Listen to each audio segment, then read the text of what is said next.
So I feel like this is a subject that gets met with a lot of contention in the comments and a lot of confusion by the person trying to explain the topic.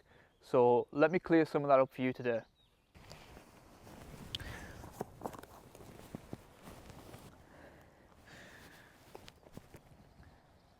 Hey, welcome to Hiking Wild. If you like hiking and wild camping content, please consider liking this video and subscribing for more content like this. Let's jump into it. So I feel like a lot of the confusion comes from the fact that the person trying to explain the topic sort of lands on the idea that wild camping is sort of illegal but sort of not. And well, it can't be both. So let me explain. So in the UK, something can't sort of be illegal and sort of not. That's not how the law works. It either is or it isn't. You can't murder somebody and it sort of be illegal and sort of not be legal. That's just not how the law works. So I think a lot of the confusion comes down to the fact that when people are trying to explain this subject, they get a lot of other laws confused with it, like trespass, aggravated trespass, or criminal damage, or other things like that. So is wild camping illegal in the UK? Well, no. So there's no law in the UK that states you can't wild camp on any piece of land. So where does the confusion come from? Well, the confusion comes from the fact that a lot of the land in the UK is privately owned and you need to seek landowner permission before you do any activity on the land, which goes without saying. So what are the actual laws around wild camping then? Well, Scotland's the easy one and it has it the best. So under the Land Reform Act and the right to roam, wild camping is actually defined in law and allowed in law on any unenclosed area, and it's the only place in the UK where wild camping is actually defined in law. So it's in a tent on unenclosed land.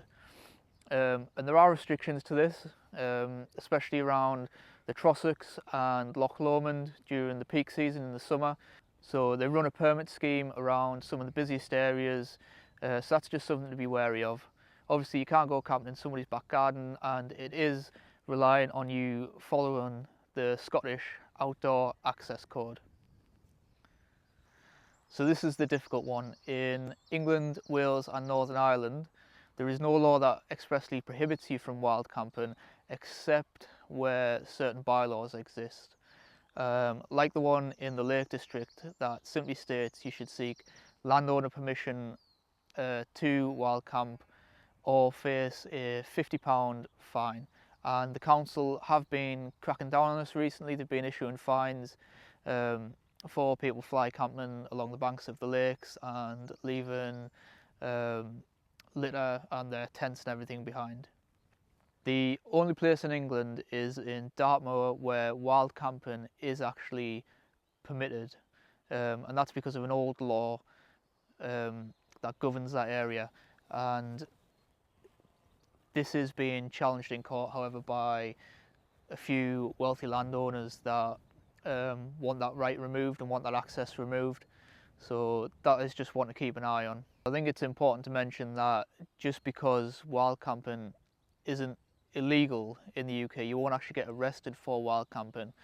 You may be moved on by landowners, and you should do so without question, really, without a fuss, because it's their land ultimately, whether you think you have the right to access it or not. You should absolutely camp responsibly, follow leave no trace principles, don't expect to just rock up. Like, you couldn't pitch in somebody's back garden or in a farmer's field and not expect any trouble.